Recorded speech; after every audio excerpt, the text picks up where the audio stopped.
Ẹ káàárọ̀ ẹ kú dédé wòye gbogbo ẹ̀yin olólùfẹ́ Olóyinka TNT ẹ kú bójú ọjọ́ ṣe ẹ ṣáà máa gbà mí bí mo bá ṣe ń ṣe show ṣe mọ̀ pé mi ò sí nílé mi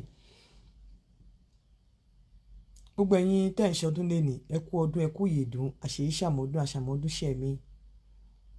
Mo sọ ní inú orí platform mi láàárọ̀ pé ibi tí ò yẹ kán ti mú yàwó mo ní church mo wá rí àwọn kan tó ń wọ aṣọ tó ń dé fìlà sẹ́ráfù tó ní not all Christians tí n bá sọ̀rọ̀ pé church mi sọ̀rọ̀ ní ìmí sẹ́ráfù àti sẹ̀lẹ̀ ẹ̀yin sẹ́ráfù àti sẹ̀lẹ̀ ẹ̀ ń dóra yín nínú akọrin náà ẹ̀ ń dóra yín ẹ̀ ń ṣàgbèrè ẹ̀ ń ṣe gbogbo ẹ̀ ẹni flexibility wà nínú ìjọ aláṣọ funfun wọn ò dẹ̀ kí ń tanra wọn ìjọ aláṣọ funfun ò kí ń ìjọ wo lẹ rí ìjọ aláṣọ funfun kó bọ́ta kó máa ṣeólé àdàndà ọ̀rẹ́ àwọn ìjọ born again born kìíní kan náà máa ń ṣeólé àdàndà ọ̀ ìjọ aláṣọ funfun choir master lè dó bí mi ti ṣe rí choir master lè dó ọmọ mẹ́rin pọ̀ nínú akọrin pastor lè dó kìíní kan ìjọ aláṣọ funfun ìyẹn ò ń ṣe nǹkan tó new nínú ìjọ aláṣọ funfun tí n bá sọ pé kọ́ máa fẹ́yàn nínú church not like ìjọ aláṣọ funfun but inú ìjọ aláṣọ funfun mọ̀ pé ara wà ẹ̀mí wà time ara fún ara time ẹ̀mí fún ẹ̀mí àwọn ìjọ tó máa ń ṣe ó lé àdàndà ọ̀ làwọn born again yẹn tó dẹ̀ jẹ́ wípé in tí ọ̀pọ̀lọpọ̀ wọn fi ojú ọkọ wọn rí in tó ń fi ojú ọkọ wọn rí in tó ń fojú àwọn ọ̀rọ̀ àlùfàǹṣá tó burú jù ẹnu wọn lẹ ti máa rí àwọn èpè ràbàtà ẹnu wọn lẹ ti máa rí àwọn nǹkan tí ò yẹ kẹ́ máa gbọ́ lẹ́nu wọn lẹ máa gbọ́ lẹ́nu wọn wọ́n dẹ̀ wí kẹ́gbẹ́ ẹ bá ṣẹ̀ wọ́n wọn ò ní dáríjì yín àwọn dẹ̀ ló máa ṣe bẹ́ẹ̀ ni pé àwọn ò lè bá yín sọ̀rọ̀ torí pé ẹ ò sí nínú Jésù tí bá ti ń sọ̀rọ̀ pé ìjọ tí ò yẹ kí wọ́n fẹ́yàn kó ṣe bí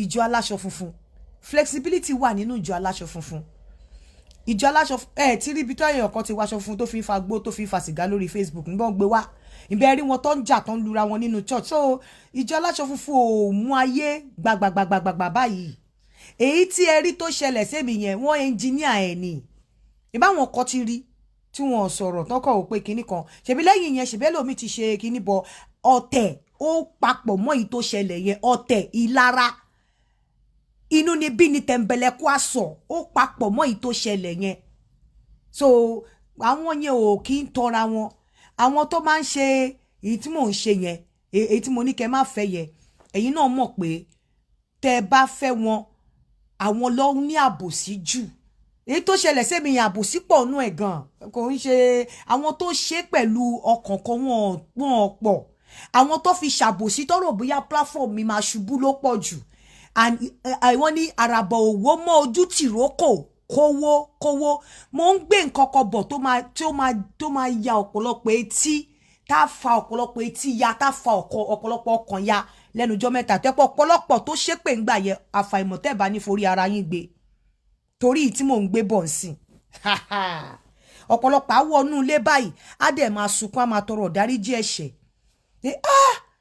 torí Ọlọ́run fún mi ní kíní orí mi pé gidi ní nǹkan tí mò ń gbé bọ̀ lẹ́nu ọjọ́ mẹ́ta yìí ọ̀pọ̀lọpọ̀ á wọnú ilé á dẹ̀ lọ máa tọrọ ìdáríjì ẹ̀ṣẹ̀ bọ́lọ́n jẹ́ kẹ́pà bóró mọ́ pọ̀pọ̀lọpọ̀ àwọn tó bá ṣe jẹ́ ní ó lè pẹ̀lú ọkàn kan àti gẹ́gẹ́ bí ìyá Ọlọ́run á pa àṣìṣe wọn rẹ́ mo appreciate wọn bẹ́ẹ̀ èyí tó pọ̀ jù nínú wọn ẹ̀gàn ẹ̀tàn ìlara ẹ̀tanú jealousy wọ́n fẹ́ bring Yínká down òun ló pọ̀ jù ẹ̀yìn ìgbà náà ni mo tún ṣe project feeding of people millions tó run into millions of naira àti rí wọn kọ́rọ́wọ́ yọ wọ́n bá máa ṣe nǹkan lórí Facebook wọ́n máa tọrọ owó ni millions tó run into millions of naira ni mo ná lẹ́yìn yẹn torí Ọlọ́run ò kí ń fi ẹni tí ẹ lẹ̀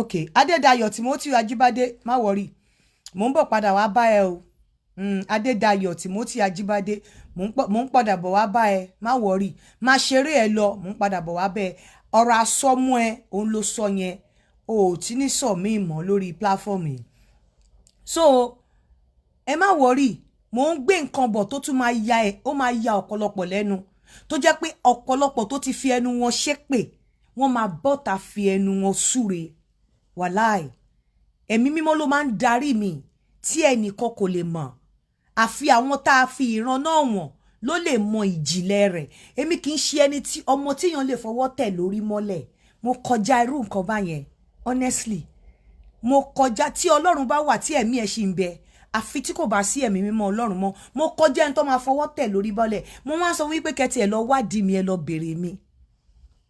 lọ béèrè mi ọ̀pọ̀lọpọ̀ tó fi àbòsí ṣe nǹkan tẹ́ ẹ ṣe ẹ má wọrí ẹ tó kábàámọ̀ ẹ fún mi nígbà díẹ̀ tán ẹni tó ṣe pẹ̀lú inú kan àti ọkàn kan mo gbàdúrà lẹ́ni wípé ìyá mi Àṣàkẹ́ talk show God bless you mo gbàdúrà ẹni tó fi inú kan àti ọkàn kan ṣe wípé Ọlọ́run ò ní jẹ́ kí bàjẹ́ kó dé bá gbogbo nǹkan níyín láyé bọ́ ẹni tó fi ìlara àti inú ni bí ni àti ẹ̀kọ́ ṣe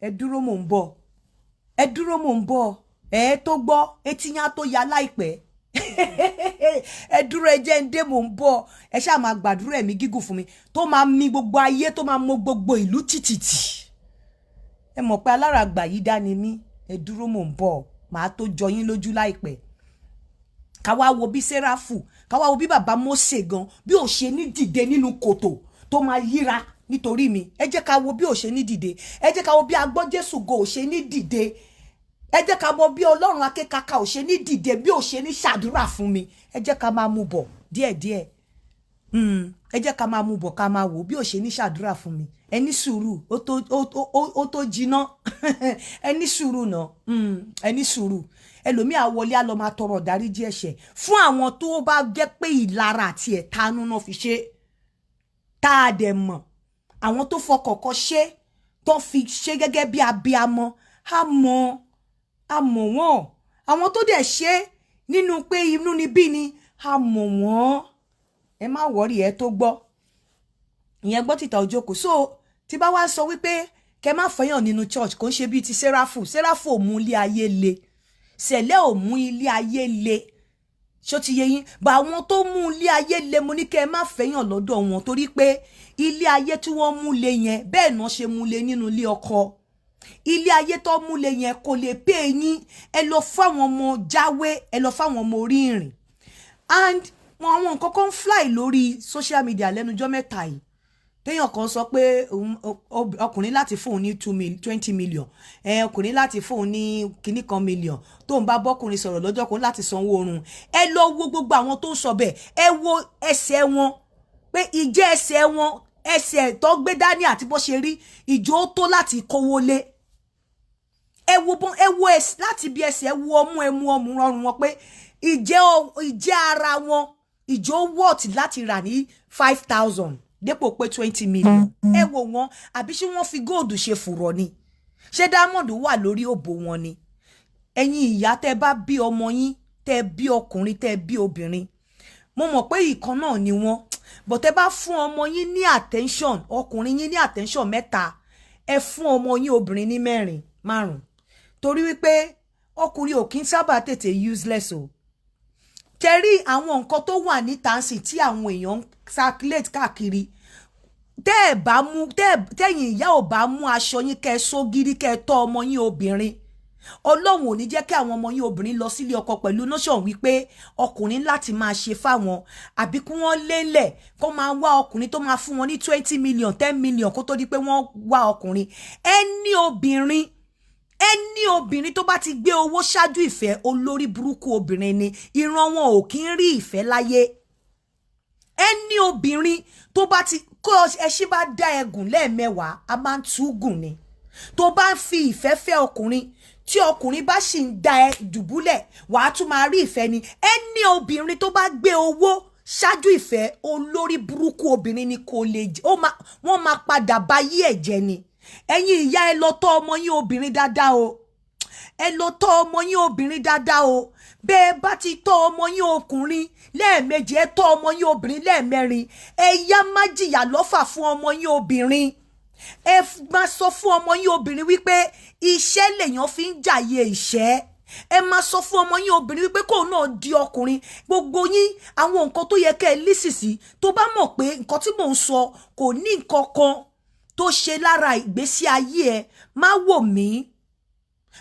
mí unfollow mi ẹni tó bá tẹ bá ń tẹ̀lé tí ò bá lè motivate yín intellectually tí ò lè motivate yín wípé kẹ́ ní value tẹ máa há sí life yín ẹ má wò mọ́ ẹ wò ẹ má rò bí àwọn kan wà tẹ́ pé mo máa ń wò wọ́n mo lọ ka nǹkan tí Linda Ìkejì sọ mo dẹ̀ gbàdúrà pé Ọlọ́run Olódùmarè bá mi tọ́ ọmọ mi obìnrin ṣàánú mi má jẹ́ ń jìyà lórí ọmọ mi obìnrin má jẹ́ ń jẹ̀bi Linda Ìkejì ó sọ wípé òun máa fẹ́ láti lè ra nǹkan fúnra òun ò ní fẹ́ kí ọkùnrin kan kó máa wá máa bèrè pé kí ni aṣọ tó ń wọ̀ irú àwọn nǹkan tó yẹ kẹ́ máa kà online tó yẹ kẹ́ máa wò online ni ṣe bí obìnrin ní Linda Ìkejì ṣe bí obìnrin ní Fúnṣọ́ Alákìjà àǹtí Ṣàgáyà ṣe bóbìnrin ni wọ́n ṣe bí obìnrin ní Florence Tagiwa ṣe bóbìnrin ni ṣe irú àwọn yẹn máa láwọn olórí burúkú obìnrin máa ṣàǹfààní ló máa lóun gbé owó ṣáájú ìfẹ́ irú àwọn yẹn máa fi owó ràfẹ́ ni tó bá yẹ pé wọn ò lọ́kọ irú àwọn yẹn ọkùnrin tó bá máa tiẹ̀ fẹ́ wọn gan á wò wọ́n lẹ́ẹ̀mejì irú àwọn yẹn kò síyà wọn lọ́wọ́ ọkùnrin kankan àbí kò ń ṣe òbò tí àǹtí Alákìjà gbà jáde ni àwọn ọmọ tiẹ̀ gbà jáde ni tọ́mátì ẹ̀ jẹ́ pé wọ́n fi ọbẹ̀ gbé wọn jáde ṣé kò ń ṣe inú ikùn tí wọ́n sùn ni àwọn ọmọ ẹ̀ sùn tó ń sọ̀rọ̀ IVF ọ̀rọ̀ surrogacy kò tí ì pẹ́ kí ni Fúnṣọ́ Alákìjà fi ṣorí tí àwọn ọmọ obìnrin tiẹ̀ ò lè fi ṣorí ṣé kò ń ṣe the same òbò okó tó fi dáṣẹ àwọn ọmọ obìnrin náà fi dáṣẹ Linda Ìkejì ni kí ni Linda Ìkejì fi ṣorí tí àwọn ọmọ obìnrin ẹ̀ ò fi ṣorí ìwọ obìnrin tó o bá jókòó obìnrin kóbìnrin tó bá ti gbé ìfẹ́ tó bá ti gbé owó ṣe orí ìfẹ́ kò lè ṣe rere láyé wọ́n máa gbá káàkiri ni tó bá ṣì ń dùn fún tó ń dán fún tó ń rẹ́rìn fún nígbà tó bá yá ó sì máa padà kan fún torí wípé ìsádà kó wẹ́ǹdì ìgbésí ayé ẹ̀ pẹ̀lú àrùn tí ò gbóògùn ìsádà kan fi ṣòwò kígbẹ̀yìn ẹ̀ má dáa ìsádà kan mú àìsíkí ẹ̀ kí wọ́n lò ó èṣù ò ní fún ẹ ní ẹ má bínú ẹ̀yin oníṣẹ̀ṣe ṣètọ́nù ò ní fún ẹ ní ẹran àbí ẹdìyẹ kó má gba odidi ẹran lọ́wọ́ ẹ o ò lè máa ṣe lọ títí ìwọ obìnrin tó bá ń gbé owó lórí ìfẹ́ o ò lè máa ṣe lọ títí o ò lè máa ṣe lọ títí because mo ń wo lady kan tó ń sọ̀rọ̀ nípa obìnrin tó sọ wípé má fi òbò ìyàwó ẹ̀ compare òbò side chick because ìyàwó ẹ̀ ti bímọ má fara ẹ̀ compare ó ti fọmọ lọ́yàn ìwọ tó ń sọ̀rọ̀ bẹ́ẹ̀ àti ìwọ obìnrin tó rò pé kọ́ fún ẹ ní 1 million lẹ́nìí àgbà ń bọ̀ wá kàn ẹ́ ẹ wò mí bí mo ṣe tẹ́ bá rí mi ní sisi nígbà tí mo ṣe sisi àgbà ti ń kàn mí téèyàn bá ti over tó ti gbẹnulé tó ti rin ìrìn àjò 50 lọ àgbà ti kàn ẹ́ àgbà ń bọ̀ wá kàn ẹ́ ilé ayé rẹ̀ kò dúró ó ń yí ni bó dẹ̀ ṣe ń yí bí a ṣe ń kájọ́ bẹ́ẹ̀ náà là ń súnmọ́ kòtò bẹ́ẹ̀ náà là gbà ń dé kò sí wo bá ti wò wípé ẹni tó ń fún ẹ ìwọ tó ń gba 20 million lẹ́ni kí wọ́n tó dún ẹ lẹ́yìn ọdún 6 ṣó o sì lè gba 20 million yẹn ẹ máa place value sí ara yín ẹ má máa worship owó ẹni tí mo bá ta ilẹ̀ ó ń sọ̀rọ̀ mi lẹ́yìn mo ń bọ̀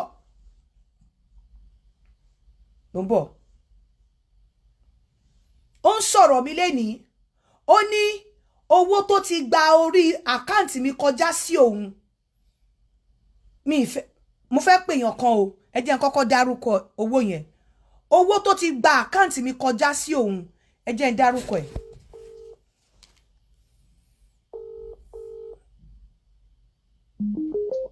Hello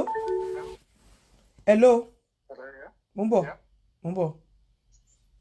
mo ń try láti connect nǹkan kan. Mo ń bọ̀.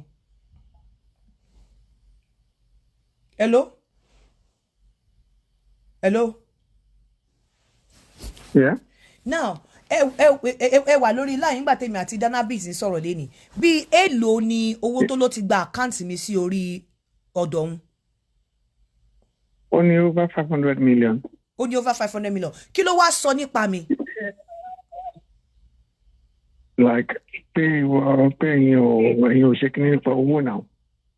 So, kò ń ṣe pé nípa ọ̀rọ̀ owó, ìwọ sọ pé bí 500 million náà, ó ló ju bẹ́ẹ̀ lọ. Tó ti gba àkáǹtì ẹ wà live o. Ipe kí ni? Pé òun trust yín pé kò ń ṣe pé bóyá ń tó pé wọ́n sọ pé ṣé tó pé wà ní London ló ṣe trust ẹni. Ló wá sọ pé no, pé kò ń ṣe bẹ́ẹ̀. Pé òun ti try yín few times, òun dẹ̀ rí pé no, pé even nínú train gan láàárọ̀ kùtùkùtù. Tẹ bá rí pé yàn sanwó fún immediately ẹ máa pè ń kò bá jago 5, kò bá jago 6. Ẹ máa pè ń pé ẹnìkan ti sanwó. Ẹ ṣé. Ẹ má worship owó. Ẹni tí mò ń bá talẹ̀, owó tó ti gba àkáǹtì mi sí over 500 million. Ó dẹ̀ ń sọ wípé òun ò lè fẹ́ lòmíì lákáǹtì òun pé kí wọ́n sanwó sí. Mo ní ṣé nítorí mo wà nílùú òyìnbó ló ṣe rí bẹ́ẹ̀. Ó ní no, ó lóun ti try mi ní gbogbo ọ̀ràn. Ó lóun rí mi pé ẹni tí owó ò jọ lójú. Gbogbo obìnrin tó bá ti ń worship owó, tó bá ti gbé ìfẹ́ lé orí owó, ìfẹ́kùfẹ́ ló máa fẹ́. Ọkùnrin kọkùnrin ló máa fẹ́. Ó máa padà rí bànújẹ́ ní o lè ráyọ̀. Kì í ṣe pé mi ní kóbìnrin máa like owó bọ̀ tóbìnrin bá ti place owó ṣáájú ìfẹ́. Tó dẹ̀ mo ṣe ń bẹ ẹ̀yin ìyá ni wípé torí mo wà lórí show àǹtí mi Tóyìn aṣẹ́wó tó re Mẹ́kà. Wọ́n wá ní ṣé fault yẹn peer group kíní kan mú ní àgùntàn kọ́kọ́ tó bá èmi ò believe nínú òwe àgùntàn tó bá gbájárìn àjẹgbẹ́. Nígbà tí wọ́n tí ilé wa jó tí wọ́n ní ta wà níbí báyìí. Mo wá ní kọ́mọ mi lọ dúró sọ́dọ̀ èèyàn kan. Ọmọ mi ní mom, ó lóun ò lè lọ dúró sọ́dọ̀ ọ̀rẹ́ òun kankan. Ó ní ibi tí n bá wà ní máa wà. Lòun máa wà. Ó ní torí pé òun ò fẹ́ kéèyàn kankan. Ó ní òun mọ àwọn ọ̀rẹ́ òun tóun lè dúró sọ́dọ̀ ẹ̀. Tó bá tọ́ ọmọ ẹ débì kan, ó máa mọ ibi tó yẹ kó wọ̀ àbí ibi tí ò yẹ kó wọ̀. Mi ò lè imagine kí ọmọ mi obìnrin kó lóun fẹ́ èèyàn nítorí owó. Because kò bá lọ́wọ́ mi. Láti kékeré kò ó mọ̀ pé èmi máa ń ràgàbò lé mi ni kò bá lọ́wọ́ mi. Gbogbo obìnrin tó bá ti gbé ọkùnrin tó bá ti gbé owó ṣáájú ìfẹ́, ayé wọn máa ń padà bàjẹ́ ni. Ayé wọn máa ń padà bàjẹ́ ni. Ẹ̀yin ọkùnrin, ẹ̀yin obìnrin tẹ́ bá ti ní irú nǹkan báyìí, ẹ lọ mú kúrò nínú ọkàn yín. Kàkà tẹ́ máa fi gbé sọ́kàn yín wípé tí n bá rí ẹni tó lówó mi ò lè nífẹ̀ẹ́. Ẹ lọ ṣiṣẹ́. Àtẹ́wẹ́lì ni kí o kì í tọ̀yàn jẹ. Ẹ ṣiṣẹ́. Ẹ fúnra yín tiraka. Ẹ tiraka, tẹ́ bá tiraka Ọlọ́run á ṣàánú yín, á fi àlùbáríkà sí iṣẹ́ ọwọ́ yín. Àìjẹ́ bẹ́ẹ̀ wọ́n máa fi yín jóògùn gbẹ̀yìn ni o. Wọ́n á fi yín ṣètùtù gbẹ̀yìn ni. Gbogbo ọ̀pọ̀lọpọ̀ ti di kòròfo kó tó lọ́lé ọkọ. Bí ṣètọ́n bá fún ẹ ní ẹdìyẹ, ó máa gbòdìdì ọmọ lọ́wọ́ ẹ. Ó ti di kòròfo kó tó lọ́lé ọkọ látàrí wípé imagine obìnrin kóbìnrin máa sọ pé tí ọkùnrin bá fóun ní 20 million ẹ kò síbi tí ò lè fọwọ́ kàn lára òun. Imagine ẹni tó fún ẹ ní 20 million ó what? God, ẹni tó fún ẹ ní 20 million ó what 100 million. Ó dẹ̀ dàbẹ́ ni pé kí n máa sunkún. Ẹni tó fún ẹ ní 20 million ó what 100 million. Ó dẹ̀ what àbí about 1 billion. Nínú ẹni tó ní 1 billion tó fún ẹ ní 20 million is like ó ti gbé ara ẹ sílẹ̀ kí ọkùnrin dùn ẹ kó lù ẹ yamayama nítorí 20,000. Bó ṣe rí lọ́wọ́ ẹni tó fún ẹ ní 20 million nìyẹn. Ẹni tó fún ẹ ní 20 million nínú 1 billion ó ti gbé ara ẹ sílẹ̀ kí wọ́n dùn ẹ nítorí 20,000 naira. Kẹ́ má place value. Kẹ́ má place value sí ara yín kí ó máa jáde lára ẹnu obìnrin ẹgbẹ́ mi wípé ọmọ tí ò tọ́ pé tó ọkùnrin bá ti fóun ní 20 million anywhere ló lè touch lára òun. Ẹ̀yin abiyamọ ẹ̀ ní fojú sunkún ọmọ. Ẹ tọ́ ọmọ yín obìnrin o. Ẹ tọ́ ọmọ yín obìnrin o. Ẹ tọ́ ọmọ yín obìnrin o. Ẹ tọ́ mi sọ pé kẹ́ má tọ́ ọmọ ọkùnrin o. Ṣé mọ̀ wípé àwọn èèyàn kì í sábà sáré tẹ̀lé oko abẹ́ ọkùnrin bẹ́ẹ̀ òbò abẹ́ obìnrin. Àwọn obìnrin míì ti rí gẹ́gẹ́ bí iṣẹ́. mo fẹ́ play nǹkan kan fún yín.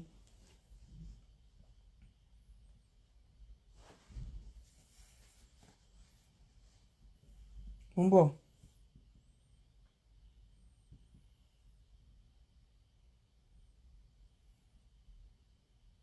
Mo ń bọ̀.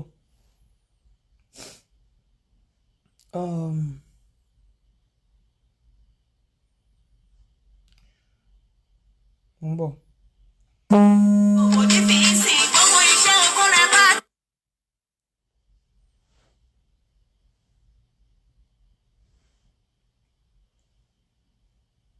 Mo ń bọ̀. Ẹ káàárọ̀ mà. Mo ń bọ̀. Mo ń bọ̀. Ẹ jẹ́ kí n pe ọmọ mi ló ń pè mí yẹn.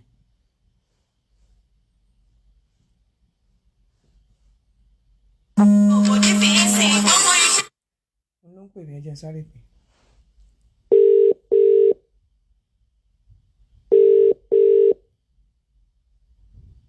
Àjẹbẹ́ o máa sáré débi.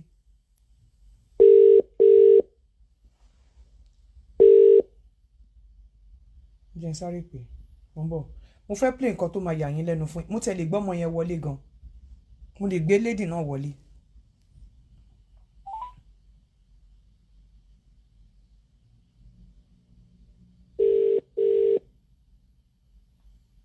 Hello, son. Yeah? I'm fine. I'm just doing a show. Yes. All right, love.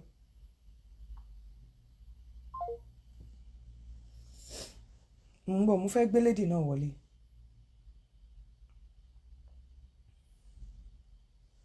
Mo ń bọ̀ o.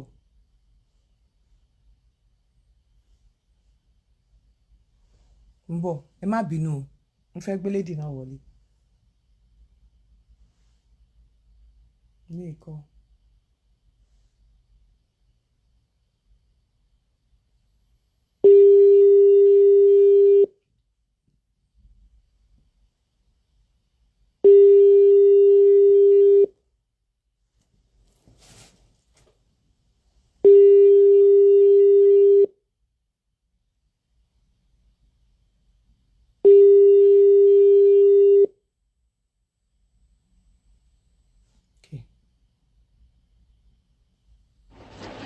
Ẹ kúrọ̀lẹ́ àǹtí Yínká.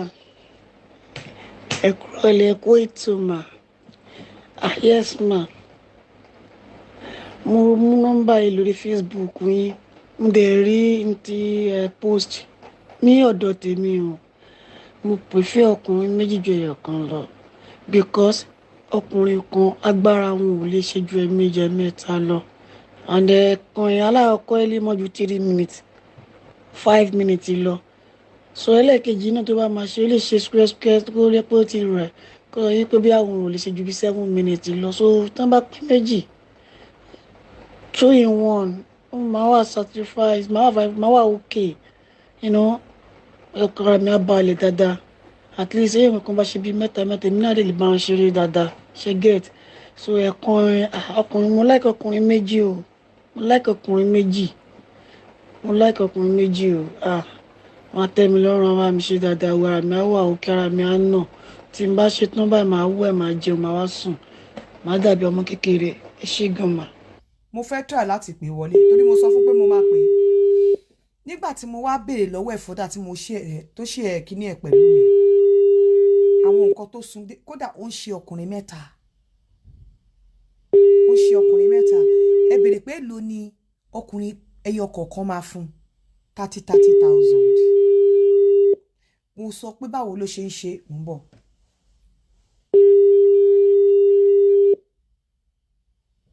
Ẹ jẹ́ ń pè direct màá wá ní kó máa bọ̀ lórí WhatsApp.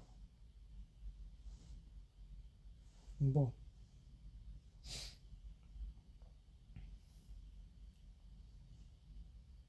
Ẹ má bínú. Màá wá ní kó máa bọ̀ lórí WhatsApp. Ń bọ̀. Ẹ jẹ́ ń pè direct.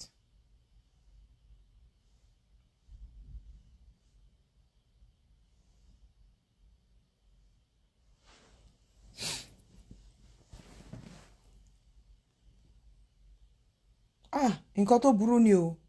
Ẹ lọ mú mentality owó kò ń fúnyàn láyọ̀. Owó is not everything láyé. You are calling is currently not available. Please try again later. Torí mi sọ fún pé mo fẹ́ pè é sìn. Ó má dẹ̀ dùn mí o. Ó ti message mi láàárọ̀ yìí.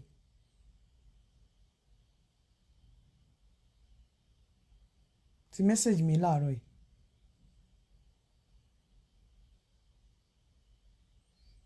Owó gbogbo obìnrin tó bá ti gbé owó sókè tó bá ti gbé owó ju nǹkan lọ wọ́n máa ń kúkú òjijì ni.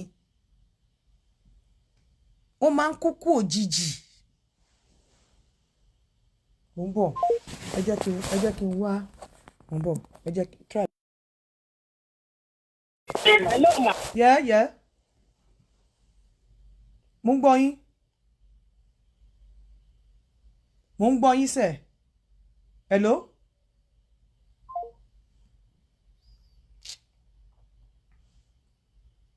Ó dẹ̀ ń dùn mí ṣá.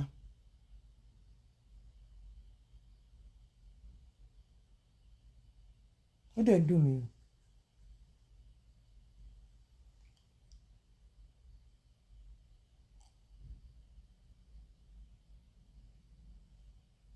Okay.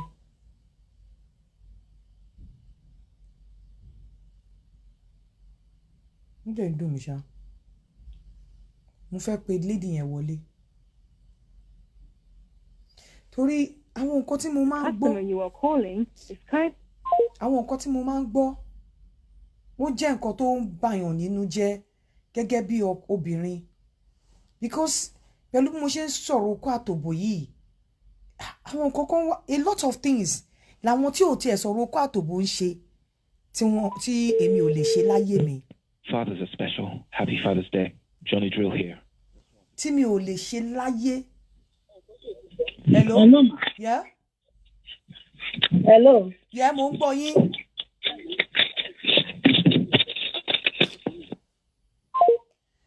Hello? Hello, ma. Ìyá mi, yeah, mo ti sọ fún ẹ pé mo máa gbé ẹ wá sórí, má dárúkọ ẹ o, mo ti sọ fún ẹ pé mo máa gbé ẹ wá sórí ètò mi.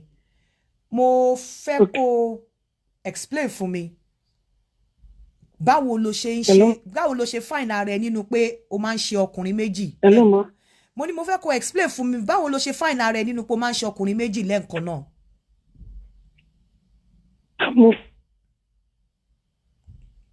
Hello? Gbádùn ẹ̀ because ọjọ́ tí màá kọ́kọ́ ṣe dó mo fi lókè bẹ̀t láti mo ti ṣe lọ́lára ọkọ ẹ̀ kejì kẹta I'm well okay. Because àwọn guys of these days. Hello, ma. Àwọn guys of these days drugs náà ń lò. Drugs náà ń lò lọ láti fi sex. And then once wọ́n bá ti ṣe aláwọ̀kọ́ tó ń bá ti drug yẹn ti kó lára wọn they won't have much power láti ṣe second round. So I will do to you one to combine their time together láti lè ṣe wá jẹ́ ọ̀kan fún mi. Ṣé onímẹ́ta yẹn ló sọ pé onímẹ́ta yẹn ló ti ṣe mẹ́ta rí pé wọ́n fún ẹ ní 30,000? Ṣé o máa ń ṣe yẹn tí kò bá sówó lọ́wọ́ ẹ ní àbí báwo? Ẹyin ẹ̀kọ́ náà ni mo ṣe rí jọ ẹ̀ mo broke ìjọ yẹn ni mo dẹ̀ wà ní club so èrò rẹ̀ pọ̀ àwọn girls wà bẹ́ẹ̀ náà ti lọlé so just like èmi nìkan mo wà lára ní mìíràn so wọ́n dẹ̀ nídìí mi wọ́n offer mi dẹ̀ accept the offer yẹn wọ́n sáré mo rí pé mo ká pépà ti lè ṣe and I join it bẹ́ẹ̀ kan yẹn náà mo ṣe rí. Bọ̀ oníméjì yẹn nísìnyí ó sọ pé tó kí ló wá ń ṣẹlẹ̀ tó oníméjì yẹn náà ló wá base. Oníméjì yẹn mo wà òkè pẹ̀lú oníméjì yẹn mo wà òkè ó tẹ́ mi lọ́rùn. Ṣé oníméjì yẹn ẹjọ́ ìbí bẹ̀. Ṣé owó ló mú ẹ ṣe ni àbí torí pé o wà satisfied pẹ̀lú ọkùnrin ẹyọ kan? Àkọ́kọ́ owó ló mú mi ṣe bẹ́ẹ̀ tó bá nílẹ̀ tí yé pé kí ni wà òkè ju ọkùnrin kan lọ pé ọkùnrin kan tí ó bá fẹ́ bá mi ṣe á ní ṣe jọ mẹ́ta lọ ó máa ti rẹ̀ wọ́n méjì so inú rẹ̀ kí n wà òkè. Owó ló kọ́kọ́ get ẹ láti máa ṣe lákọ̀ọ́kọ́. Owó ló push mi láti ṣe lákọ̀ọ́kọ́. But after yẹn kọ́. N tó ṣe lẹ́nu after yẹn tí mo lè ti enjoy it I have to just continue it mo rí pé mo cash phone mi I'm well okay ara mi dá. So anytime tó bá ti fẹ́ do ṣé àwọn ọkùnrin méjì yẹn máa ń mọra wọn. Wọ́n kì í mọra wọn. Báwo ló ṣe wọ́n ló máa approach wọn? Times ń bẹ́ pé mo rá àwọn ọkùnrin tó pé wọ́n clean lọ́jọ́ ọkùnrin méjì tó clean. Màá gbé kejì rẹ̀ pé mo ní mo fẹ́ kó support ẹ̀. Wọ́n jẹ́ méjì. Màá rí pé yẹ fẹ́ràn. Àwọn tó clean tó yẹ pé yẹ wọ́n lè máa tẹ́ mi lọ́rùn ni. At times mo mọ́ra nǹkan tó yẹ pé wọ́n bá fẹ́ mu fún wọn so that they will be able to do it very well. Oh, ìgbà bí ìwọ ló máa ra nǹkan tó máa mú fún wọn kó lè do ẹ dáadáa. Yes na. So ìgbádùn wọn dáadáa. Báwo náà ṣe máa wá ń ṣe kí ni àwọn show tẹ́ máa ń ṣe? Òbọ̀ kan máa wá wájú mi so màmá sọ́ọ̀kì yẹn ìkejì màmá sex mi lẹ́yìn àtẹ̀yìn àwọn kó wà lórí mi kí n máa sọ́ọ̀kì yẹn. So nísìnyí ṣó láftà tó bá ṣe yẹn tó bá wá ṣe ẹyọ kan ṣó máa ń gbádùn ẹ̀ tó bá ṣe méjì. Mi ti gbádùn ẹyọ kan because ọkùnrin tó wà ń tàkì sí olùfi bẹ́ẹ̀ lágbára. Ẹ̀pọ̀ àwọn guys fi kàìtẹ́ wọn máa gbé drug mi wọn fi bẹ́ẹ̀ wà capable ṣe get. So bó ṣẹlẹ̀ nìyẹn. So nísìnyí owó ló tún ẹ débẹ̀ ó wá gbádùn ẹ̀. Yeah, for the first time. For the first time. Ṣo máa ń regret nígbà mi pé ká ló ti mọ̀ ni ò bá má dẹ̀ ṣe o rárá o. Nísìnyí tó ti wá mọ́ ẹ lára. Nísìnyí tó ti mọ́ mi lára. Mo ń try láti fi sílẹ̀ bẹ̀rẹ̀ ẹ mọ̀. Since mi ti marry, I will still make amendment. Máa try láti fi sílẹ̀ because I will still marry. Ẹ ti bímọ.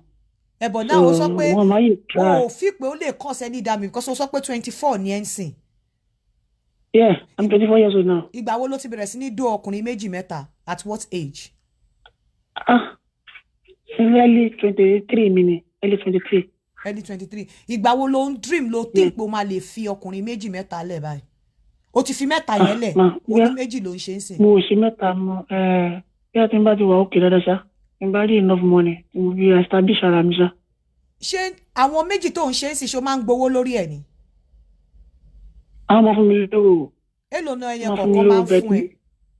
At times, ẹlòmíì máa fún mi 30,000, ìgbà mi máa fún mi 40. Ó depend báyìí àwọn ọba ṣe wà ókè sí. At times, mi máa bẹ̀bẹ̀ pé kò sí mọ́ọ̀chì lọ́wọ́ tí ẹ padà jọ wá rí. Màá gbá lápò 20 màá gbà. So now, ọdún wo ló ti bẹ̀rẹ̀ sí ní ṣe? That was like early 23. Èló ló lè rí? Èló ló yín tẹ́ láti kó jọ? To ẹ pé tí máa kó eléyìí jọ o tí mo dá sórí business mi ò ní lè ṣe mọ́ o èló lòun dream ló fi pé lòun aim at tó fi ń ṣe tó fi ń gba 20,000 30,000 èló lòun aim at àbí o kò lè stop mọ́ láíláí even tó bá rówó. Mo lè stop with my rule. Kò sẹ́ni tí ń bẹ̀ just sex but at times ẹ̀ mọ̀tẹ́ bá sex ń gbà mí ẹ̀ bá tẹ́ ẹ̀ bá àwọn tó handle yín dáadáa ẹ̀ máa free body. So ó mi pé apart from pé o fi ń wá owó o ń gbádùn ẹ̀. Mo ń gbádùn sex. I like sex. I won't lie to you. I love sex. Mélòó ló wá ń dó ọkùnrin méjì láàrin ọ̀sẹ̀? Àbí ẹ̀ẹ̀mejì. Ẹ̀ẹ̀mejì ni òun dó ọkùnrin méjì láàrin ọ̀sẹ̀. Ọkùnrin méjì. So yòókù tí máa fẹ́ ṣe ní in that week á jẹ́ ọkùnrin kọ̀ọ̀kan. No. Ìyókù so mélòó ló máa ń dóko láàrin ọ̀sẹ̀? Ẹ̀ẹ̀mẹrin ṣá. So the rest dey máa fi rest. So nínú ẹ̀ẹ̀mẹrin yẹn ẹ̀ẹ̀mejì wà ń bẹ̀. Ẹ̀ẹ̀mejì wà á lo ọkùnrin méjì. Ọkùnrin méjì yẹn bolẹ̀ tí máa ń meet ara ṣe máa ń lọ bá wọn nílé ni àbí o máa ń lọ bá wọn ní club. Hotel. Mi kì í lọ sílé wọn because wọ́n yìí lọ hotel because n bá lọ sílé wọn yìí lọ keep camera. Sínú ó tẹ̀ sọ ó ní hòtẹ́ẹ̀lì tẹ máa ń lò ó ní wọ́n máa ń gba fóònù wọn síta pé wọn kì í jẹ́ kó mú fóònù. Wọ́n máa gba fóònù wọn lẹ̀ náà bá ti gbà òbú èmi ló máa kó fóònù mi síta tó dà tó máa lè ní. Wọ́n ti mọ̀ yín wọ́n ti mọ̀ pé máa ń ṣerú ẹ̀ wọ́n ti wà used to yín ni. Yeah. So nísìnyìí tó bá tiẹ̀ wá rówó ń sìn má parọ́ o ò sì máa ṣe kinní yẹn lẹ́ǹkankan. Mà tí n bá rí owó tí mo dẹ̀ rí tí mo meet ọkùnrin tó love me I will stop it. Tó bá wá ní ọkùnrin tí ò fún ẹ ní satisfaction bí èèyàn méjì yẹn ńkọ́. Come was mo ní dídò. Ṣé ti bẹ̀rẹ̀ láti máa support. But between mo ò fẹ́ kó parọ́ mi fẹ́ kó parọ́ between you and I now òun gbádùn èèyàn méjì yẹn. Yeah ma. òun gbádùn ẹ̀. òun gbádùn ẹ̀ yes. ìjà ti rígbà tí àwọn méjì yẹn ti introduce èèyàn kan sí pé obìnrin míì pé káwọn méjì jọ ṣe ẹ̀yìn obìnrin méjì àbí ẹ̀yìn ọkùnrin mẹ́ta jọ ṣe ẹ̀yìn obìnrin méjì. Ọ̀pọ̀ bá ní kí mú obìnrin mi wá I will not accept it I will not accept their offer because wọ́n mọ̀ pé mi kì í ṣe kí ní kí mi àtọ̀rẹ́ mi kájọ wà ń bẹ̀ because òun èmi lè lẹ́nu lose kó padà lọ sọ kó lọ ká fẹ́ǹtà mi ìdẹ mẹ́ni máa padà fẹ́ ṣé ẹ get ṣé ẹ bá jẹ́ kóbìnrin mi mọ̀ nǹkan tẹ́ ń ṣe yẹn ẹ mọ ibi tẹ́ máa ti lọ padà lọ́kọ ìdí nìyẹn tí mi fi ń gbà kọ́rẹ́ ìdí nìyẹn tí mi fi ń gbà kí ọ̀rẹ́ mi kọ́kọ́ mọ̀ pé mo ṣe nǹkan báyìí. àríjọ́ táwọn méjì yẹn ti dú ẹ rí tó dẹ̀ délé tó wá ń regret pé ìwọ Ọlọ́run tí kò bá ń ṣe pé kinní kan ìjà ti rírú ẹ̀ rí. that was my first time tí mo kọ́kọ́ ṣe I cried because mo kò tó rí owó lé kì í ṣe mo sunkún jọ mo dẹ̀ regretted it I have no option. So after the first time yẹn ó tún wá wù ẹ́ kó ní experience yẹn again. Yeah. But in ẹlẹ́kejì bá ní máa padà ṣe ẹlẹ́kejì I have to drink musayo so that gbogbo kìíní oníwà memory mi mo lè ṣe tán kí n kó padà bí adájọ́ àtàmì fẹ́ ṣe yẹn I will just forget everything.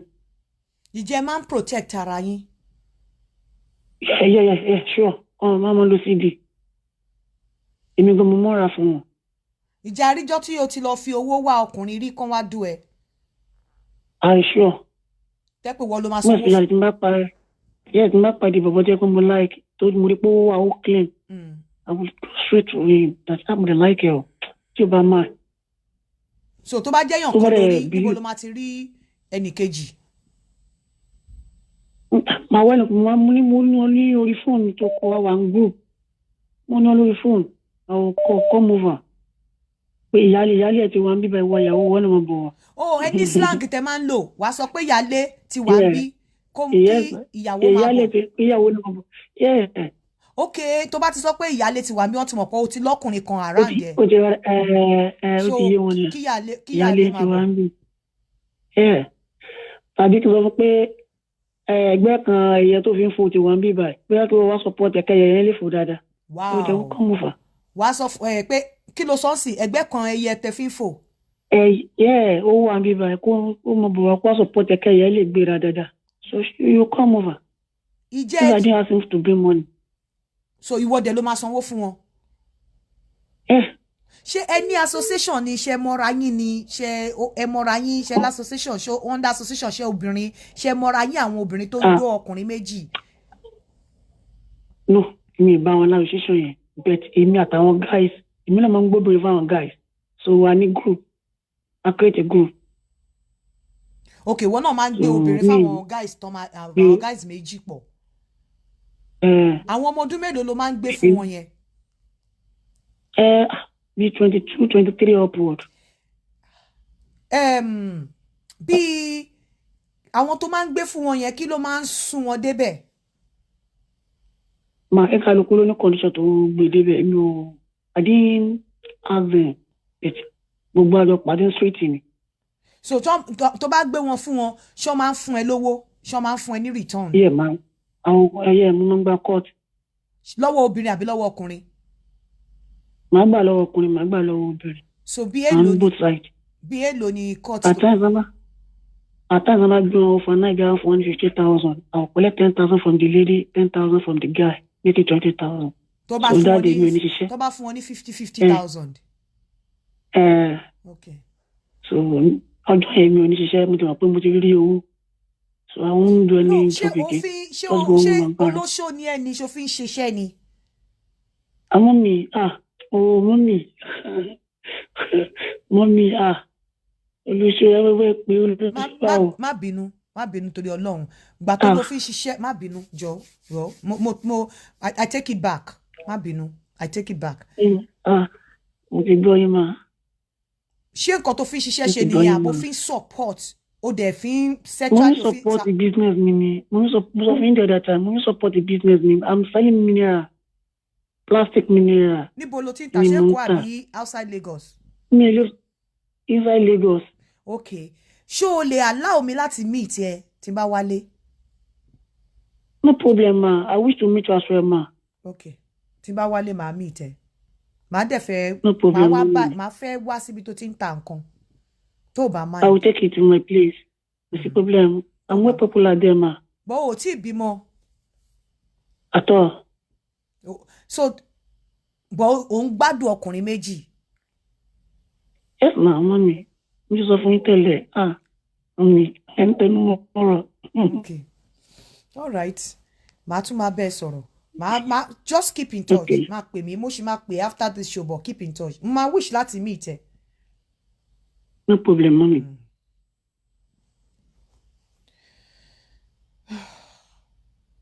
Girl. Mbọ̀. Ẹni tó ń pè mí, ó ti fẹ́ pè mí. Ẹ̀mí ẹ̀ ti fẹ́ bọ́ lórí pípò tó ń pè mí. Ó ti fẹ́ pè mí more than 20 times. Kí ló fẹ́ sọ gan?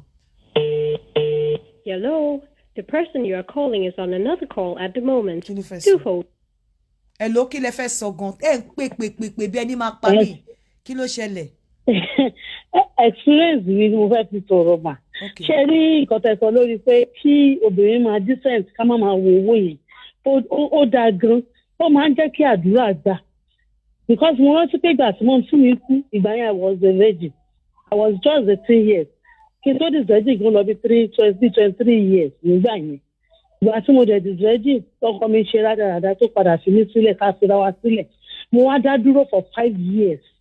Wọ́n ń sọ fún yín pé díẹ̀ ní yìí kò sí nǹkan tí mo fi àṣẹ ọ̀rọ̀ yẹn béèrè tí Ọlọ́run dẹ̀ kí n gbọ́. Kò sí nǹkan náà tí mo gbàdúrà lé lórí pé Ọlọ́run kò wo pé mi ò kí ń ṣe aṣẹ́wó, mi ò kí ń ṣe àgbèrè. Ọlọ́run dẹ̀ gbọ́ ní láti ẹ̀mú ní stroke. Mo wà 3 months tí mo lò lọ sí tùmà. Ṣé bí ní ìfọ̀rọ̀ yìí ni mo sọ mo ní Ọlọ́run wo bí mo ṣe máa ń ṣe. Mo pé mi ò ṣe àgbèrè. Ọlọ́run gbé mi dìde. Ẹ wo mo dìde o. Ṣé bẹ́ẹ̀ mi ni mo wá sí church yìí?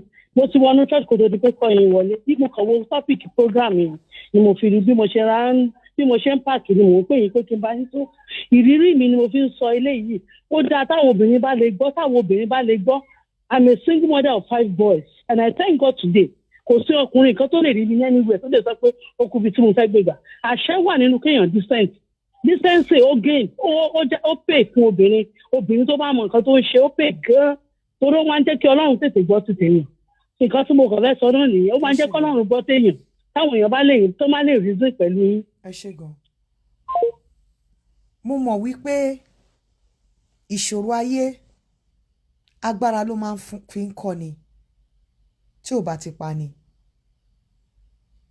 Mo mọ̀ wípé nígbà míì tí èèyàn bá face ìṣòro tó bá wà determined pé ó fẹ́ tó ò ní ta ara ẹ̀, èèyàn lè wà pushed láti ṣe nǹkan tí ò yẹ kó ṣe. But decency àti pé dignity, integrity ẹ jẹ́ kó ṣe pàtàkì fún àwa obìnrin. Honestly, mi ní kó má dóko o. Ṣé mọ̀ kí mo máa ń sọ pé kó dóko? Bẹ́ẹ̀ mi ìfẹ́ kó dóko nítorí owó. Mi ìfẹ́ kó gbé value, mo fẹ́ kó place value lórí owó ju ara ẹ lọ. Obìnrin tó bá ti place value lórí owó, tí owó bá ti jẹ lójú, á sọ èèyàn alálùbáríkà, èèyàn tó ní right attitude, èèyàn tó ní good attitude, á sọnù. Value lórí owó. Hello? Hello, Mr. Inka. Alpha, ọmọ mi ń kọ́ṣẹ́ ṣì wà. Yeah, a máa sọ̀rọ̀ ló lè pe wà live àbí? Ó yá mò ń gbọ́. Okay. Yeah, mo ṣẹ́rí kí wọ́n gbé 100 èèyàn bí yín dìde. Àwọn obìnrin ò lè gbọ́ o. Nǹkan ti change o. Ojú tẹ̀ ń fi wò yàtọ̀. Kò síṣẹ́ Nàìjíríà o. Tí wọ́n máa fẹ́ ní gẹ̀ẹ́ Nàìjíríà. Òun láti provide o. Tó o bá ní nǹkan tó fẹ́ fi provide, o ò lè fẹ́ ní gẹ̀ẹ́ Nàìjíríà o. About 90% of a lady Nigeria wọn ní iṣẹ́ kankan. Wọ́n ta báàgì online. Wọn ní iṣẹ́. Nǹkan tó fi ń gbé nìyẹn o. Àti nǹkan ẹ kàn ń sọ̀rọ̀ ni o. Kò pọ́n lè gbọ́ o. Situation ni o. Tó máa fẹ́ obìnrin, wàá lówó lọ́wọ́, wàá provide fún. Ó ní àwọn issues tó jẹ́ pé kótókótó mìtẹ́ ó ti ní lọ́wọ́. Tó jẹ́ pé o máa láti gbọ́. Obìnrin mi ò nílé tó ń gbé. Ó máa ní kó gbalé fóun. mélòó la fẹ́ meet nígbà tó bá ní 100 girls ṣé owó obìnrin lẹ́wọ̀n wa tó ṣé gbogbo wọn bá sùn màá kò easy o problem wà o marriage ò lè last o àwọn obìnrin gan ò kí ẹ̀ mọ́ wọ́n ti lose dignity wọn because of the present situation of Nigeria. Àbúrò ọmọ reason tí marriage ò ṣe lè last because people are getting married for wrong reasons wọ́n marry ṣàgbẹ̀ lójú yòyò wọ́n marry ṣàgbẹ̀ lójú yòyò. Sister Yinka ó ti change àbẹ̀ṣe ń wò kọ́ ló wà ṣẹ́rẹ́ àwọn ọmọ yìí tó bá dé UK tó bá travel Canada mo wà táwọn náà bá travel wọ́n lè máa béèrè owó ó possible àwọn náà fẹ́ ṣiṣẹ́ but the present situation of Nigeria mú tiẹ̀ bọ̀ wá obìnrin tí ó ní ẹ̀mí Ọlọ́run mú tiẹ̀ tó bá máa fẹ́ obìnrin Nàìjíríà ní owó lọ́wọ́ níṣẹ́ lọ́wọ́ tó máa fi tọ́jú ẹ̀ government to provide lè fi wé táwa ń bì obìnrin ṣáà lóbìnrin tó máa rí ẹ ní ló máa láàárẹ̀ láàbọ̀ tó náà ṣiṣẹ́ tó máa ní kò mú wá ṣàṣà ní wọn ọ̀pọ̀ kan fún mi tó bá lójú kòkòrò ṣe rọrọ̀ tẹ̀ ń sọ yìí kò síbẹ̀ lè sọ 100 yín jáde síta irú èèyàn bí yín lè get it right àwọn obìnrin ti mindset wọn ti change but kéèyàn fẹ́ ìtúgẹ́ pé a ní ẹ̀mí Ọlọ́run kò ṣe pé tí ò sí lọ́wọ́ ẹ̀ àfihẹ́lẹ̀ obìnrin tó yẹ pé tó bá wà á mọ̀ kó ní òun náà fi owó bá mi. Let me tell you I don't want you to drop kí nǹkan tó bàjẹ́ tó yìí ọ̀pọ̀lọpọ̀ àwọn obìnrin tá à ń sọ yìí náà wọ́n fẹ́ live above nǹkan tí wọ́n ní ni tí wọ́n jẹ́ ni fake life wọ́n fẹ́ live èèyàn kan lo wig mo fẹ́ lo wig nǹkan tó ń ṣe àwọn obìnrin yìí nìyẹn àwọn ọ̀pọ̀lọpọ̀ wọn dẹ̀kẹ̀rẹ́ ò lè ṣiṣẹ́ mo ní àbúrò kan jẹ́ kí n sọ story yẹn fún ẹ ìgbà tẹ́mi ṣetán ní yunifásitì mo bẹ̀rẹ̀ sí ní lọ sí Katangwa mo lọ ń kó nǹkan òkìrìkà mo fi ń train ara mi as cabin crew mo wá ṣe tán mo ṣe service tán ní Central Bank kò kí ń gba èèyàn mo máa ń gbé CD sápá mi nínú bag tí mo máa ń padà kiri lọ sí Central Bank tí bá wá ń bọ̀ máa wá darí sínú Lagos Poly máa lọ ta ọjà ń bẹ̀ màmá mi dẹ̀ tó ń jẹ big lóúnjẹ ni màmá mi mo wá ní àbúrò mi yẹn ó ti padà ta toast bread nsìn ló ń padà ta ó dẹ̀ jáde graduate ni ńgbà tèmi ń kiri tí mò ń kiri CD yẹn ó fàdà confess mi pé tóun bá rí mi lọ́ọ̀kan ó máa ń sá pamọ́ fún mi etí wo ni kò ń gbọ́ odidi graduate tó ń kiri CD toast bread lòun pàpà tà ń sìn àti mineral èmi tó lóun máa ń sá fún pé òun ò fẹ́ associate pẹ̀lú mi òun ò fẹ́ identify pẹ̀lú mi torí mò ń ta CD as a graduate toast bread àti mineral ló ń tà ń sìn. So nǹkan tó ń ṣe wọ́n ni pé wọn ò tó gèlètè ọ̀pọ̀lọpọ̀ wọn ò lè ṣe iṣẹ́ in tí mò ń ṣe ń gbà yẹn máa ń kiri CD zọwọ́ mi máa gbé dání gbogbo àwọn tó wà ní Central Bank wọn á máa wò mí Aunty Salis tó jẹ́ kinní nígbà kan tó fẹ́ di governor mo pàdé níjọ́ tí mò ń travel lọ sí Nàìjíríà mo ní ṣé ó rántí mi àǹtí yẹn pè mí sí kọ̀rọ̀ ní Central Bank jẹ́ ó ní mo like pé o tara ẹ o láàrin àwọn people yìí ó ní Ọlọ́run máa gbé ẹ dìde o ó ní ṣe rí bó ṣe ń ṣe Ọlọ́run ní kò continue láti máa ṣe o Aunty Salis governorship kinní kan ló fẹ́ dì nígbà kan wọn ò fẹ́ ṣiṣẹ́ wọn ò fẹ́ rákọ́ tó rìn lọ́pọ̀lọpọ̀ wọn ń ṣe ọ̀pọ̀lọpọ̀ wọn ò fẹ́ start small ni mo mọ̀ pé ìlú ò dáa nígbà yẹn náà ìlú ò dáa ni kò sígbà tí ayé àwọn alówólọ́wọ́ nílùú ti da kò sígbà tí ìlú rọrùn ó ń bàjẹ́ sí ni wọn ò fẹ́ ṣiṣẹ́ ni wọn ò fẹ́ start small ni.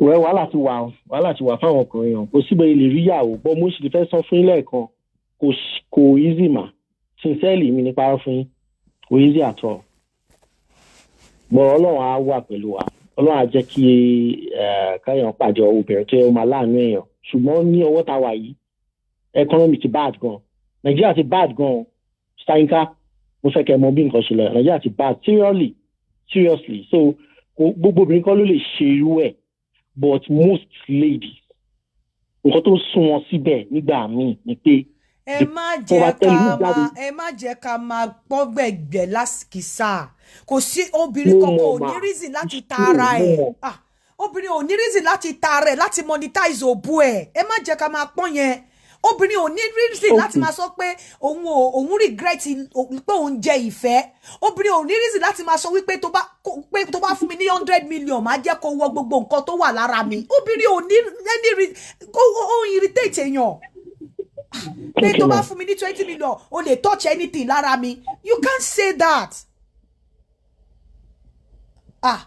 obìnrin ò ní reason láti máa place value sára ẹ̀ tó bá tẹ̀ máa padà gba owó lọ́wọ́ ọkùnrin má gbé síwájú pé dómi kó fún mi lówó téèyàn bá ti ń ṣe bẹ́ẹ̀ yẹn èèyàn máa sa ọkùnrin alálùbáríkà tó dànù èèyàn máa sọ ọkùnrin tó dànù wàá lọ fẹ́ràn ọkọ lọ́kùnrin ṣe bówó ló fẹ́ fún ẹ lówó kò dẹ̀ ní fún ẹ láyọ̀. Okay. Àbúrò mi ńkọ́. But few tó wà a máa pín mọ́ra lọ́wọ́ náà ni. Àwọn tó bá a máa pín mọ́ra lọ́wọ́ ni. ṣó ń ṣe dáadáa. Kí lẹ sọ ma? Ṣàbúrò mi ṣe dáadáa. Ọ̀rọ̀ wà lórí ẹ̀. Ṣé ìpín lẹ́yìn ètò yín? Gbèmí lẹ́yìn ètò. Máa bá yín sọ̀rọ̀ lórí ẹ̀ ẹ ṣé gan ma. God bless you ma. Lè ṣe bẹ́ẹ̀ ọkùnrin obìnrin ò gbọ́dọ̀ máa ṣe bẹ́ẹ̀ kó dáa. Kódà lè máa tara yín láti tiẹ̀ place value lórí ara yín lè máa tara yín lè gbowó lórí ìfẹ́ máa fẹ́fẹ́ kúfẹ́ ni máa fẹ́ tí ò yẹ kó kẹfẹ́ fẹ́ ẹranko lọ́kọ èmi value ìfẹ́ o mo value ìfẹ́ ju owó lọ o èmi o mo value ìfẹ́ ju owó lọ. Kódà mo lè fi owó ra ìfẹ́ honestly máa fi owó máa fi ra ìfẹ́ ṣáà fún mi nífẹ̀ẹ́ kò dẹ̀ respect mi ò mind máa fowó rà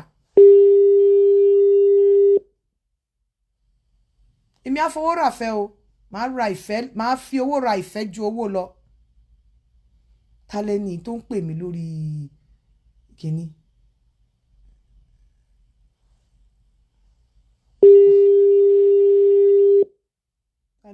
Hello? Hello, ma. Yeah? Hello? Hello?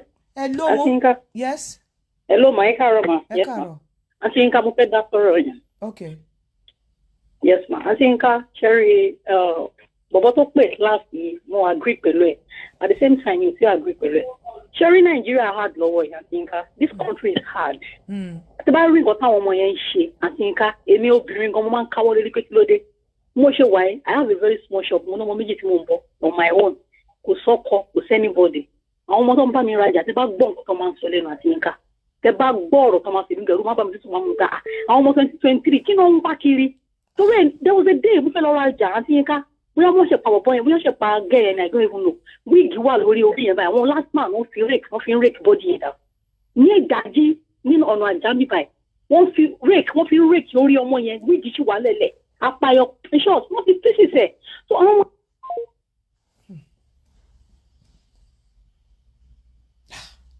I don't understand. I don't understand. Hello? Auntie. Ma?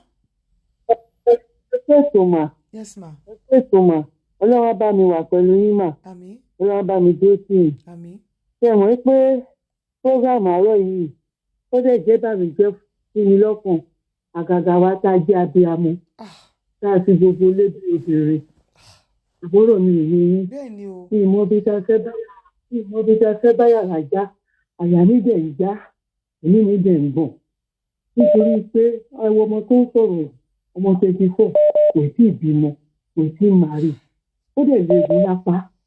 Ó tẹ̀ sí ohun tí Nàìjíríà bàjẹ́ tó máa. I'm telling you, kò lè tó yẹn. Kò lè tó yẹn. Àti ẹ máa gbọ́. Irú ẹ̀mí tí mo bá yín sọ̀rọ̀ yìí, ó máa tọrọ fọ̀dìdé mi ní. Àdẹ̀wá, ilé ìbò ni mo wà lẹ́yìn. Ọlọ́run ni. Sọ àbẹ̀wò mi ò yé yín. Mo ṣe ọmọ ọ̀dọ̀ tó wò. Nítorí kí má bàa bá yí ara mi jẹ́. Mo ṣe ọmọ ọ̀dọ̀ tó wò. Àti nǹkan èmi rè lénìí mo jìyà mo ń bá wọn tó máa ń àwọn olópò yẹn tó máa ń lọ bá wọn dáná yẹn màmá mi á máa pé dání má tẹ̀lé wọn màá ní má tẹ̀lé wọn ojú mi ni máa bá wọn wọn rather than ti máa bá ti ẹ̀wọ̀n mà àti ìta ó da sí ọdún discipline láyé yìí tó yẹ yín kẹrí náà tó jẹ́ bí sẹ́ẹ̀sì wa nígbà tá a wà nílé yẹn àwọn tó ti kú fún owó nítorí ọ̀rọ̀ ọlọ́kùnrin dé ìná ni nítorí owó tí wọn ò lè ṣiṣẹ́ ẹ sì mà pàṣẹ ní nàìjíríà ṣe burú tó yìí. I'm telling you.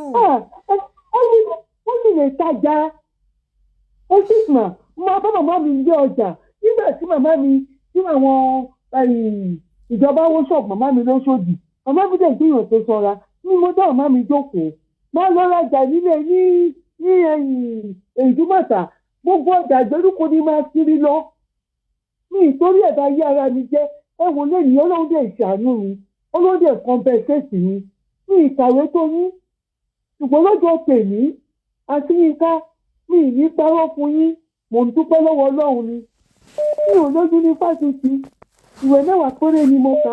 ẹ jẹ́ ká gbé kọ́ mi nà ẹ jẹ́ gbé kọ́ mi nà. hello. hello. hello. hello àǹtí Yínká. hello. mo ń gbọ́ yín. yà mo fẹ́ dá sí kátà ń sọ ni o. mo ń gbọ́ yín sà. yes ma. so ṣe rí ọ̀rọ̀ yẹn ẹ̀gbọ́n tó gbé láti Canada yẹn òótọ́ ọ̀lẹ́ yẹn ń sọ and from your own point of view too ẹ̀yin náà òótọ́ ọ̀lẹ́ ń sọ bọ̀ ṣe rá àwọn òṣìṣẹ́ tó wà ń sìn I'm talking about let's start from Gen Z àwọn ọmọ sìn yìí sìn nítorí ẹ̀sẹ̀ ní gbé ẹnìkan wá síṣẹ́ tẹ̀ ń sọ yìí with my colleagues ní ibi iṣẹ́ a máa ń ní periodically like from time to time. That's what I said to them. I said, I'm what I've been buying. I'm talking about maybe averagely 5 years old. By the time they grow up to start getting married, I hope they will still be married in life again on this planet. Because I'm also saying against them, let me tell you something. Even though in this part of the world, though, they are professionals, right? They have their own group. I'm talking about WhatsApp group where they chat. Now, my only fear, which is okay, right? Because they are professionals, they want to marry professionals. But my only fear in the agenda is that instead of they always put the cart before the horse. Okay? Cherry, there's only a call about they call the credit score in this place. And the first one come do which is I guess it's okay. You can ask, what do you do for a living? They credit score. Now, when I say they put the card for the horse, all these things shouldn't be the first thing. You know what I'm saying? Maybe your first date or second date. O máa wà eligible láti lè ra àwọn nǹkan kan basic things tẹ́ máa rà. God. Yes ma. But nǹkan tí mo sọ ni pé ṣe rí irú èmi báyìí ń sin báyìí millennial lèmi. Ìgbàdé mi fẹ́ máa ń gbà yẹn àsọkùnrin. Mo ti ready, I know deep down inside me.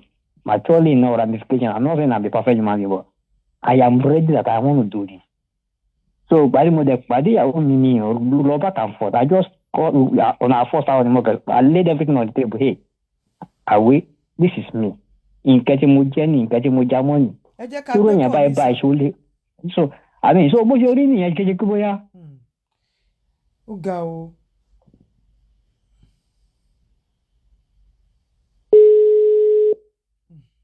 It's so sad, man. Hello? Ó sad o. Ṣá?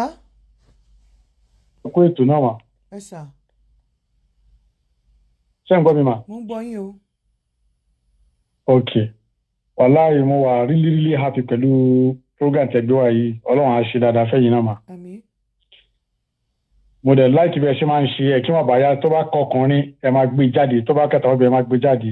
But unfortunately, èmi gẹ́gẹ́ bí ọkùnrin mìíràn láwọn àbúrò obìnrin, mo dẹ̀ láwọn ẹ̀gbọ́n obìnrin. Nǹkan tó ń ṣẹlẹ̀ lórí ọ̀rọ̀ àwọn obìnrin ó lágbára gidi gan, especially ní Nàìjíríà.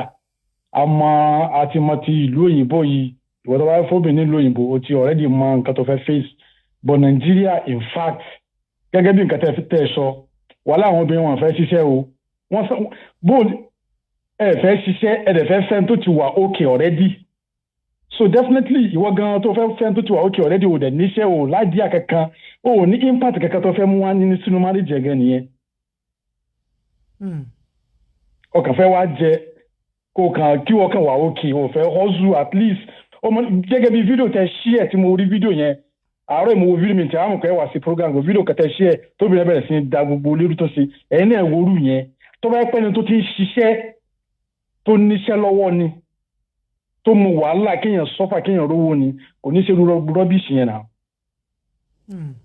torí pé torí ẹran ọbẹ̀ sí skátà gbogbo ẹrù ọbẹ̀ sí ní gbàgbọ́ nǹkan jẹ́ ẹni nìkan yìí o máa yẹn soft o máa yẹn soft gidi gan o. kò sí rule tó sọ wípé obìnrin ò lè rẹran ọdún o èmi ti ṣe surprise birthday rí fún ọkọ táwọn family dẹ̀ ń pè mí lápá honestly mi ì dẹ̀ gbà gbogbo ẹnu ni mo fi sọ mi ì gba surprise birthday rí lọ́wọ́ bàbá àwọn ọmọ mi ì gbà rí èmi dẹ̀ ṣe àwọn family dẹ̀ ń pè mí lápá èmi ò gbà rí but mi ò wò because Ọlọ́run bless mi Ọlọ́run ṣàánú mi so mi ò wò pé èèyàn kò ṣe nǹkan kan fún mi dọ́là mi ò ń wò pé èèyàn kò ṣe nǹkan kan fún mi honestly mi ò wò pé èèyàn kọ́kọ́ ṣe nǹkan kan fún mi I'm telling you surprise birthday pé mo máa gbà last year ni gbogbo yín lè rí nínú ilé mi last year àbí year before the last ọlá mi ṣe fún mi.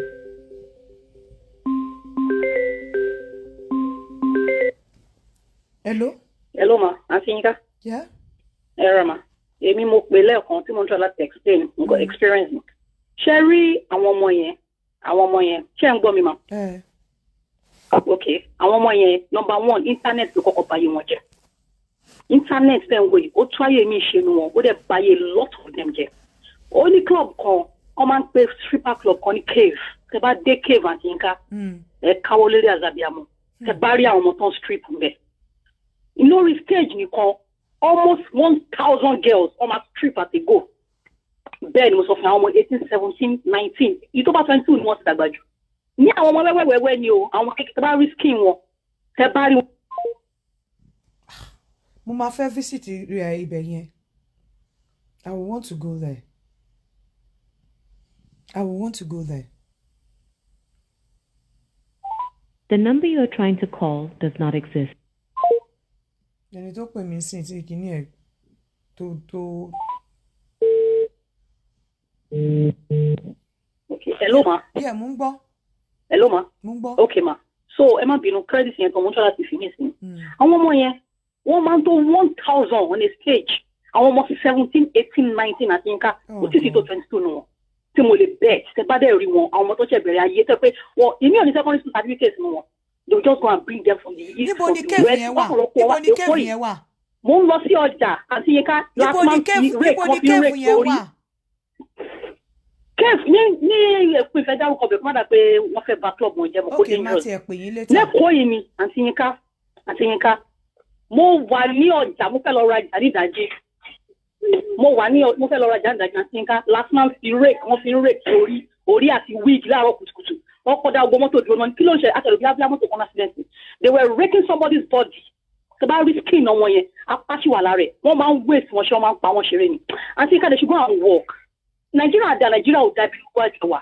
They should get something doing with their life. Àwọn ọmọ yẹn wọ́n ní awareness kọ́ ní láti máa sọ̀rọ̀ sórí wọn. Irun 1 million ló máa ń gbé sórí irun 350. Ṣé bá rí fóònù wọn alámọ 18 years old stop mi ó gbé fún 1.2 million dání. Èmi gan ọlọ́mọ méjì tí mo ní fóònù tó tóbi jù tí mo láyé mi 120,000. Ọmọ yẹn máa gbọ́ 1.2 million ẹ máa rí lọ́wọ́ my phone latest iPhone ọ̀hún ẹlẹ́sìn máa bá ẹ wọ́n sọ fún mi pé kíni they are not ready to work they are not ready to learn. Àwọn ọmọ yẹn kọ́ lọ wá nǹkan ṣe láìsí ó ṣe kíní wọ́n ní láti wá nǹkan ṣe akọ́tọ́gbọ́n ń pa wọn ènìyàn náà dárí jì mí. Àwọn ọgbọ́n orin nílànà tó dáa kí parents náà kọ́ máa tọ́ wọn sọ́nà tó dáa.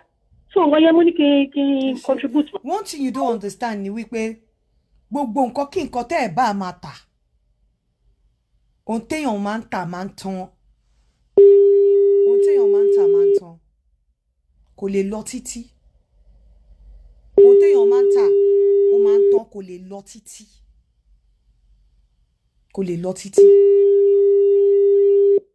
Ẹ jọ̀ọ́ nítorí Ọlọ́run ẹ jẹ́ ká lọ yíwà padà ẹ jẹ́ ká lọ yíwà padà kò ṣe nǹkan tó dáa rárá kò ṣe nǹkan tó dáa ẹ má jẹ́ kẹ́ ẹ má máa gbé owó mi ní kó má dóko but mi ìfẹ́ máa gbọ́ pé mò ń dóko tó bá lówó ò lè dó mi gbogbo àwọn tó bá ti ń ṣe bẹ́ẹ̀ ọwọ́ wrong person lẹ máa bọ́ sí tó bá lọ fi irú ìkíní yẹn tó lọ fi marriage yẹn ti break kẹ́ tó ṣe rárá kò lè last torí pé o gbé ìgbéyàwó ẹ o gbé lórí owó o gbé ìgbéyàwó ẹ o gbé lórí material things o gbé lórí ìfẹ́ material things o lè cover ohun gbogbo ìfẹ́ ló máa ń cover ohun gbogbo wá gbọ́ kò sí nǹkan tó pọ̀ tí kì í tán kò dẹ̀ sí nǹkan tó wà constant láyé yìí òun ni change ẹni tó lówó lénìí ó lè má ní lọ́la tó bá ti torí owó fẹ́ tó ti torí material things fẹ́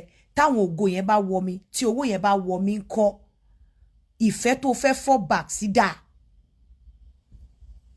ìfẹ́ tó fẹ́ fall back sí dáa kò sí ìfẹ́ tó fẹ́ fall back sí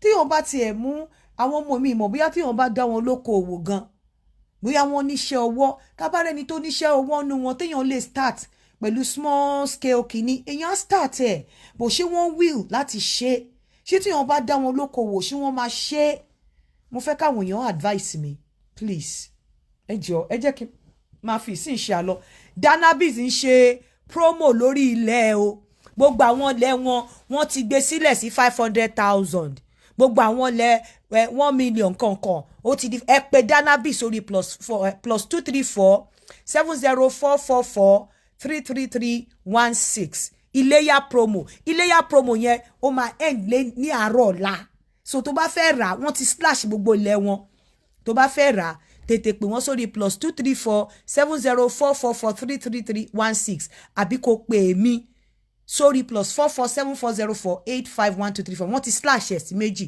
pè mí o àbí kó pè wọ́n gbogbo ẹ̀yin tẹ́ bá dẹ̀ fẹ́ join Yinka International bí Yinka Coded all over the world in diaspora ẹ jọ̀ọ́ ẹ pè mí sórí +44 7404 851234 tó bá ti di àárọ̀ la price slash yẹn ó máa tán o pè mí o after the show ọ̀ títí alẹ́ ó dàbọ̀ ẹ káàárọ̀.